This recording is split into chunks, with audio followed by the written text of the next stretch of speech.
Hello friends, welcome to all. आज का जो हमारा लेक्चर है उसके अंदर हम जो है वो सिमेट्रिकल कंपोनेंट जो है वो कैसे हम फाइंड करते हैं उसके बारे में जानेंगे। इसके रिलेटेड कुछ एग्जांपल जो है वो हमने प्रीवियस लेक्चर के अंदर भी सॉल्व किए थे। उसके अलावा हमने ऑपरेटर ए के बारे में जाना था। ऑपरेटर ए क्या था कि उसके अंदर जब हम किसी भी फेजर को ऑपरेटर ए से मल्टीप्लाई करेंगे तो वो जो है वो 120 डिग्री मूव करेगा। यानी हमने फाइंड किया था कि अगर सपोज करंट आई का कोई फेजर था तो उसको हमने ए से मल्टीप्लाई किया यानी ए आई मिला, वो ए आई हमें 120 डिग्री रोटेशन में मिलेगा, एंटी क्लॉकवाइज रोटेशन। तो वही जो थियरी है उसका यूज हमने सिमेट्रिकल कंपोनेंट के अंदर यूज किया। उसके अंदर हमने क्या किया, हमने पॉजिटिव सीक्वेंस कंपोनेंट थे जिसमें आर वाई बी तीनों फेज थे, उसी तरह नेगेटिव सीक्वेंस कंपोनेंट थे जिसमें आर बी वाई फेज थे, और जीरो सीक्वेंस कंपोनेंट जो कि 0 डिग्री पर है, तीनों के तीनों। तो ये जो पॉजिटिव और नेगेटिव फेज सीक्वेंस है उनके अंदर हमने ऑपरेटर ए का यूज करके हमने क्या फाइंड किया, जो भी वाई फेज और बी फेज में वैल्यू थी वो भी हमने आर फेज में फाइंड कर ली, पॉजिटिव के लिए और नेगेटिव के लिए। फिर उसके रिलेटेड हमने zero sequence component, negative sequence component और पॉजिटिव सीक्वेंस कंपोनेंट, ये तीनों की जो वैल्यू है वो हमने फाइंड की। और वो जो हमारे पास वैल्यू आई थी वो कौन सी थी, हम यहाँ पर देख सकते हैं I0 इज इक्वल टू यानी zero sequence component is equal to 1/3 IR, IY and IB। उसी तरह जो I1 है यानी कि हमारा पॉजिटिव सीक्वेंस कंपोनेंट, उसकी वैल्यू है 1/3 IR, IY और IB। और यहाँ पर I2 यानी कि नेगेटिव सीक्वेंस कंपोनेंट, उसका इक्वेशन में फॉर्मूला है 1/3 IR A² IY plus AIB। तो ये जो तीनों फॉर्मूला है उससे हमने क्या किया था कि तीनों फॉर्मूला से हम पॉजिटिव, नेगेटिव और जीरो सीक्वेंस कंपोनेंट फाइंड कर सकते हैं अगर हमारे पास IR, IY और IB की वैल्यू हो। अब ये IR, IY और IB जो है वो तीनों हमारे फोल्ड करंट के फेजेस है, R, Y और B। और ये फाइंड करने के बाद हमने न्यूट्रल वायर जो है उसके अंदर का करंट फाइंड करना था। अब न्यूट्रल वायर का करंट यानी क्या है कि हमारा जो जीरो सीक्वेंस करंट है मल्टीप्लाई विद 3। अब ये जीरो सीक्वेंस करंट हम कैसे फाइंड करते हैं, 1/3 IR plus IY plus B से। यानी जो करंट इन न्यूट्रल वायर है यहाँ पर उसकी वैल्यू हमें मिलेगी IR plus IY plus B। सो यहाँ तक हमने जो एग्जांपल है वो सोल्व किए थे। अब इसके रिलेटेड कुछ एग्जांपल है वो आज हम देखेंगे। तो पहले जो एग्जांपल है वो यहाँ पर हम देख सकते हैं, जो 18.3 है। The current in a three-phase unbalanced system IR is equal to 12 plus J6 ampere, IY which is equal to 12 minus J12 ampere, IB which is equal to minus 15 plus J10 ampere, and the phase sequence is RYB. Calculate the zero sequence, positive sequence and negative sequence component of the current. तो अब यहाँ पर हमें zero sequence, positive sequence और negative sequence component find करने को कहा गया है। अब ये तीनों के पॉजिटिव, नेगेटिव और जीरो सीक्वेंस फाइंड करना मतलब क्या फाइंड करना है हमें कि जो आर फेज है उसकी पॉजिटिव सीक्वेंस, नेगेटिव सीक्वेंस और जीरो सीक्वेंस, उसके साथ साथ वाई फेज है उसके पॉजिटिव सीक्वेंस, नेगेटिव सीक्वेंस और जीरो सीक्वेंस, और जो बी फेज है उसके पॉजिटिव सीक्वेंस, नेगेटिव सीक्वेंस और जीरो सीक्वेंस कंपोनेंट। अब उसके लिए हमें क्या करना है, पहले तो हमें मालूम है कि हमारे पास आर फेज यानी IR0, IR1 और IR2 तीनों की वैल्यू फाइंड करने के लिए फॉर्मूला है। तो पहले जीरो सीक्वेंस रेड फेज के बारे में हम देखते हैं। तो रेड फेज के जीरो सीक्वेंस करंट फाइंड करने के लिए फॉर्मूला क्या है, 1/3 IR plus IY plus IB। यहाँ पर IR, IY और IB तीनों की वैल्यू है जो हम यहाँ पर पुट करेंगे। तो अब देखिए तीनों की वैल्यू हमने यहाँ पर रख दी है। अब 1/3 into 12 plus 6 plus 12 minus 12 plus minus 15 plus 10। अब ये जो हमारा जो प्रीवियस एग्जांपल था उसके अंदर हमने देखा था कि वहां पर हमारा जो हमें वैल्यू दी गई थी वो एंगल के फॉर्म में थी या जो है पोलर फॉर्म में थी। यहाँ पर हमें जो वैल्यू दी गई है वो कॉम्प्लेक्स फॉर्म में है, तो इसका अगर हमें सम करना हो तो इजीली हो जाएगा, यानी जो भी हमारा रियल पार्ट है उसका सम करेंगे और इमेजिनरी पार्ट है उसका सम लेंगे। तो रियल पार्ट का सम लेंगे तो हमें मिलेगा 9 और इमेजिनरी पार्ट जो है उसका सम लेंगे तो हमें वैल्यू मिलेगी J4। अब ये इसको 1/3 से डिवाइड करेंगे, अब हमें जो वैल्यू मिली वो है 3 + J 1.33 एम्पियर। तो ये हमारी जीरो सीक्वेंस करंट जो है उसकी वैल्यू मिली किसके लिए, आर फेज के लिए। उसी तरह हमें आर फेज के लिए पॉजिटिव सीक्वेंस कंपोनेंट की वैल्यू फाइंड करनी है। अब आर फेज के लिए पॉजिटिव सीक्वेंस कंपोनेंट की वैल्यू फाइंड करने के लिए फॉर्मूला है 1/3 IR + IY + A²ID। तो तीनों की वैल्यू पुट कर देते हैं यहाँ पर, IR की, IY की और IB की, क्योंकि तीनों की वैल्यू यहाँ पर रख दी है। तो ए यानी क्या है, एंगल 120। अब एंगल 120 जो है उससे हमें कॉम्प्लेक्स फॉर्म में लेना हो तो क्या करते हैं हम, cos 120 + J sin 120। अगर cos 120 लेंगे तो यहाँ पर क्या आएगा -0.5 और sin 120 लेंगे यानी 0.866। तो इसी तरह हमने ये वैल्यू यहाँ पर ली हुई है। उसी तरह A² जो है उसकी वैल्यू मतलब क्या है, A यानी 120, A² यानी 240, यानी यहाँ एंगल 240 होगा। तो एंगल 240 को हमें कॉम्प्लेक्स फॉर्म में कन्वर्ट करना हो तो हमारे पास फॉर्मूला क्या था, cos 240 + J 240। अब इसका वैल्यू हमें कितना मिलेगी, -0.5 - J 0.866। तो ये 0.5 cos 240 की और ये 0.866 जो है sin 240 की वैल्यू।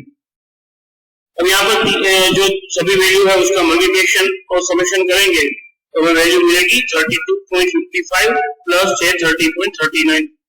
इसको 3 से डिवाइड करेंगे तो आंसर हमारा आएगा 10.85 + J 10.13। अब नेगेटिव सीक्वेंस कंपोनेंट फाइंड करते हैं। अब नेगेटिव सीक्वेंस कंपोनेंट फाइंड करने के लिए हमें क्या करना हो, हमारे पास जो है फॉर्मूला है 1/3 IR + A² IY AIB। तो वही हम जो प्रोसीजर है वो यूज करेंगे। IR, IY और IB तीनों की वैल्यू जो हमारे पास है डेटा में वही पुट कर देंगे। अब A² की वैल्यू यानी कि 240 की वैल्यू, एंगल 240 की वैल्यू जो हमें यहाँ फाइंड की थी -0.5 या 0.866, उसी को ही हम यहाँ रख देंगे। इसी तरह A की वैल्यू यानी -0.5 + J 0.866, तो उसकी वैल्यू भी यहाँ पुट कर देंगे। तो ये जो सोल्व करेंगे, मल्टीप्लिकेशन करेंगे तो वैल्यू आएगी -5.55 - J 16.4। उसको 3 से डिवाइड करेंगे तो आंसर हमें मिलेगा -1.85 - J 5.47 एम्पियर। तो ये यहाँ तक हमें आर फेज की जो तीनों वैल्यू है, positive sequence component, zero sequence और नेगेटिव सीक्वेंस, उसकी वैल्यू यहाँ तक मिल गई है। अब हमें फाइंड करना है वाई फेज के लिए। तो जब हमने ये आर फेज जो है, जब हमने पॉजिटिव सीक्वेंस और नेगेटिव सीक्वेंस के कंपोनेंट थे उसके जो फेजर थे वो फेजर वाई फेज या उसको भी हमने आर में कन्वर्ट किया था और बी फेज को भी हमने आर में कन्वर्ट किया था। तो अब फिर से हम उल्टा करेंगे कि जो हमारा वाई फेज है, आर फेज है, उसको हम वाई में कन्वर्ट करेंगे। तो हमें मालूम है कि जीरो सीक्वेंस के लिए तीनों फेज की वैल्यू इक्वल होगी, मतलब IY0 = IR0 मिलेगा। तो IR0 तो हमने पहले से ही फाइंड किया हुआ है, तो वही IY0 मिल जाएगा। अब पॉजिटिव फेज सीक्वेंस कंपोनेंट जो है वाई फेज का यानी IY1, तो उसके बराबर हम क्या था, A² IR1, यानी A² IR1 की वैल्यू हम ले लेंगे। अब A² की वैल्यू यानी एंगल 240 की वैल्यू जो है -0.5 J 0.866 और IR1 की वैल्यू हमने फाइंड की हुई है, तो हमें मिल जाएगी IY1 की वैल्यू यानी positive sequence component of Y phase. फिर उसके बाद negative phase sequence component find करेंगे। तो यहाँ पर IY2 देख रहे हैं, उसकी वैल्यू फाइंड करने के लिए AIR2, तो A की वैल्यू यानी 0.5 + J 0.866 और IR1 की वैल्यू हमने जो ऊपर फाइंड की हुई है तो हमें जो है वो I/2 मिल जाएगा, negative phase sequence component of Y phase. Same procedure हम ब्लू फेज के लिए करेंगे, लेकिन हमें मालूम है कि I zero phase sequence current तीनों के इक्वल है, तो वो तो इक्वल ले लेंगे। अब पॉजिटिव फेज सीक्वेंस के लिए यहाँ पर क्या आ जाएगा, A²IR1, जब वाई फेज में क्या था, AIR1। तो यहाँ पर हम देख सकते हैं पॉजिटिव सीक्वेंस के लिए यहाँ पर हमारा जो सॉरी ये ब्लू फेज की बात करते हैं तो B1 फाइंड करने के लिए A²IR1 और B2 फाइंड करने के लिए A²IR2। यहाँ पर जो है वो ग्रुप के अंदर हमें यहाँ पर A ही आता है, लेकिन ग्रुप के अंदर A² दिया हुआ है, तो यहाँ पर IB2 यानी AIR2, तो तीनों की वैल्यू हमें मिल जाएगी उसी तरह से। तो आर फेज, वाई फेज और बी फेज तीनों के लिए हमें जीरो सीक्वेंस, पॉजिटिव सीक्वेंस और नेगेटिव सीक्वेंस करंट की वैल्यू मिल जाएगी। तो अब एग्जांपल नंबर 18.4 देखते हैं। The sequence voltage in the red phase are as under: ER0 which is 100 volt, ER1 which is equal to 200 minus J100 volt, ER2 which is equal to minus 100 volt. Find the phase voltage ER, EY and EB. तो यहाँ पर जो data दिया गया है पहले तो वो देखते हैं, तो उसमें हमें जो पॉजिटिव सीक्वेंस, नेगेटिव सीक्वेंस और जीरो सीक्वेंस कंपोनेंट है उसकी वैल्यू दी गई है। यहाँ तक हमने जो एग्जांपल सोल्व किए थे उसके अंदर हमें तीनों के फेज वोल्टेज की वैल्यू, फेज जो करंट है उसकी वैल्यू दी गई थी। उसके ऊपर से हमें जो है वो फेज सीक्वेंस के पॉजिटिव के, नेगेटिव और जीरो सीक्वेंस के करंट की वैल्यू फाइंड करनी थी। तो अब यहाँ पर पहले तो क्या चेंज हो गया कि हमारे पास करंट की जगह वोल्टेज है, और दूसरा ये कि हमारे पास तीनों के फेज सीक्वेंस की वैल्यू है, पॉजिटिव, नेगेटिव और जीरो सीक्वेंस। हमें फाइंड करना है फेज वोल्टेज की वैल्यू। अब फेज वोल्टेज यानी ER, EY और EB की वैल्यू, अब तीन हमारे पास सीक्वेंस होगी, पॉजिटिव, नेगेटिव और जीरो सीक्वेंस, तीन फेज के लिए। अब आर फेज की बात करेंगे तो आर फेज के अंदर जो यानी ER, हमारा जो टोटल वोल्टेज होगा वो ER होगा, और वो तीन कौन से वोल्टेज होंगे, पॉजिटिव, नेगेटिव और जीरो सीक्वेंस आर फेज। उन तीनों का सम करके हमें ER यानी कि टोटल जो आर का वोल्टेज है, फेज वोल्टेज, वो मिल जाएगा। अब ER0 की वैल्यू हमारे पास है 100 वोल्ट, ER1 की वैल्यू भी है हमारे पास 200 माइनस J100, और ER2 की वैल्यू भी है। सभी वैल्यू को पुट करने के बाद हमें ER की वैल्यू मिल जाएगी 223.6 एंगल माइनस 26.56 वोल्ट। तो ये जो हमें मिला वो हमें पॉजिटिव आर फेज की जो वैल्यू थी वोल्टेज की, वो मिल गई। अब वाई फेज की बात करते हैं यहाँ पर। तो वाई फेज की वैल्यू फाइंड करनी मतलब क्या है, EY is equal to EY0, EY1 और EY2, यानी EY1, EY2 और EY0 की वैल्यू फाइंड करना। अब पॉजिटिव, नेगेटिव और जीरो सीक्वेंस तीनों में जो फेज वैल्यू होगी, यानी कि ER0, EY0 और EB0 तीनों सेम होगी, यहाँ पर ER0 ही आ जाएगा। अब EY1 की बात करें तो EY1 इज इक्वल टू क्या आएगा हमारा, A²ER1। हमने जो हमारा प्रीवियस लेक्चर था उसमें सोल्व किया था, उसी तरह EY2 की जगह पर यहाँ पर ER2 आएगा। तो ये फॉर्मूला हम पुट करेंगे तो हमें ER0 की वैल्यू जो दी गई है वो 100 है, और ER1 की वैल्यू दी गई है वो है 223.6 वोल्ट, और ER0 की वैल्यू जो है वो 100 वोल्ट, और उसके साथ A² मल्टीप्लाई करेंगे यानी 240 और एंगल 120। अब ये तीनों जो है उसको हम कन्वर्ट करेंगे कॉम्प्लेक्स फॉर्म में, फिर तीनों का यहाँ पर कॉम्प्लेक्स फॉर्म में आ गया, फिर तीनों का सम लेंगे तो हमें मिलेगा पोलर फॉर्म में वैल्यू और फिर कॉम्प्लेक्स फॉर्म में वैल्यू, फिर उसको हम पोलर फॉर्म में कन्वर्ट करेंगे तो हमें आंसर मिलेगा 213 एंगल माइनस 99.89 वोल्ट। तो ये हमें जो है वो फेज वोल्टेज की वैल्यू मिल गई वाई फेज के लिए। अब बी फेज के लिए वैल्यू फाइंड करनी है, यानी पॉजिटिव सीक्वेंस, नेगेटिव सीक्वेंस और जीरो सीक्वेंस बी फेज का फाइंड करना है। तो जो हमारा negative zero sequence R phase का था वही बी फेज का रहेगा, यानी ई आर जीरो। अब जो वाई फेज का बी फेज का पॉजिटिव सीक्वेंस यानी ए ई आर वन और बी फेज का नेगेटिव सीक्वेंस यानी S square E R two. अब तीनों की वैल्यू यहाँ पुट करेंगे तो हमें ईबी की वैल्यू मिलेगी, वो है 338.57 एंगल 66.2।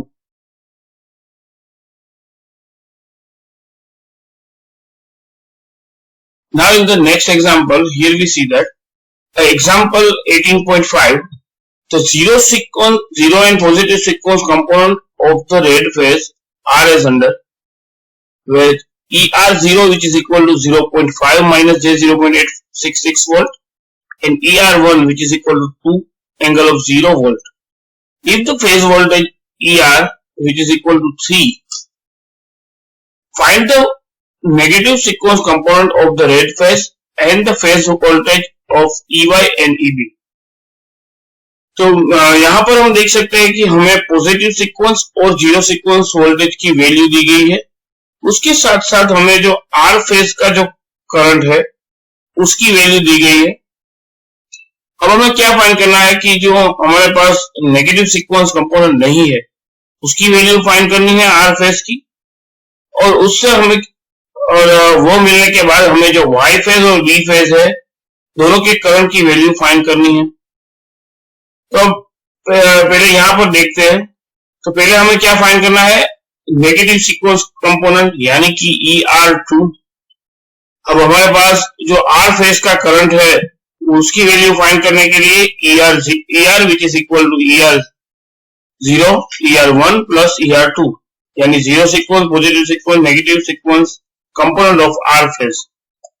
अब ER यानी कि जो फेज वोल्टेज है हमारा आर फेज का उसकी वैल्यू है 3, ER0 उसकी वैल्यू है 0.5 माइनस J0.866 और ER1 की वैल्यू है 2 वोल्ट और ER2 जो है वो हमें फाइंड करना है। यानी यहाँ पर हमें ER2 जो है उसकी वैल्यू मिल जाएगी, सभी वैल्यू को हम उस साइड लेंगे तो ER2 मिलेगा 0.5 plus J0.866 which is equal to 1 angle of 60 volt. अब ये हमें ER2 की वैल्यू मिल गई है। अब हमें क्या करना है, जो ER0 की वैल्यू है उसको भी हम पोलर फॉर्म में कन्वर्ट कर लेना है, क्योंकि अब तीनों की वैल्यू जो है हम देख रहे हैं यहाँ पर कि जो ER0 है वो कॉम्प्लेक्स फॉर्म में है और ER1 पोलर फॉर्म में है और ER2 हमने पोलर फॉर्म में फाइंड कर लिया, तो ER0 को भी पोलर फॉर्म में कन्वर्ट कर देंगे। अब वाई फेज के करंट की वैल्यू फाइंड करने के लिए फॉर्मूला है ER0 प्लस ए स्क्वायर ER1 प्लस ए ER2, यानी ER0 ER1 और ER2 की वैल्यू यहाँ पर पुट करेंगे। ए स्क्वायर की जगह पर एंगल 240 ले लेंगे और ए की जगह पर एंगल 120 ले लेंगे। अब यहाँ पर तीनों का ये सभी का मल्टीप्लिकेशन करेंगे, फिर तीनों के सम करने के लिए तीनों को कॉम्प्लेक्स फॉर्म में कन्वर्ट करेंगे और सम करने के बाद हमें जो वैल्यू मिलेगी वो है माइनस 1.5 J 2.598। उसको पोलर फॉर्म में कन्वर्ट करने के बाद जो हमें वैल्यू मिलेगी वो 3 एंगल ऑफ माइनस 120 वोल्ट। उसी तरह हमें जो EB की वैल्यू फाइंड करनी है, EB का फॉर्मूला है ER0 ए ER1 प्लस ए स्क्वायर ER2, यानी ER0 की वैल्यू जो है हमारे पास ER1 की भी है और ER2 हमने फाइंड कर दिया और ए स्क्वायर की जगह पर 240 और ए की जगह पर 120। सभी वैल्यू पुट करने के बाद जो भी यहाँ पर एंगल होंगे उसका मल्टीप्लिकेशन करना, यानी एंगल का सम ले लेंगे, तो हमें वैल्यू मिल जाएगी 1 angle of minus 60 plus 2 angle of 120 plus 1 angle of 300। अब इसको कॉम्प्लेक्स फॉर्म में कन्वर्ट करेंगे सम करने के लिए, कॉम्प्लेक्स फॉर्म में वैल्यू मिल जाएगी, फिर रियल पार्ट को सम ले लेंगे और इमेजिनरी पार्ट का सम लेंगे। तो यहाँ पर रियल पार्ट और इमेजिनरी पार्ट का सम लेने के बाद हमें जो वैल्यू मिलेगी वो मिलेगी 0 वोल्ट, यानी जो बी फेज में जो करंट है उसकी वैल्यू हमें 0 वोल्ट मिलती है। तो यहाँ तक हमने जो कभी एग्जाम्पल था इसके रिलेटेड वो सब हमने देख लिए। Thank you.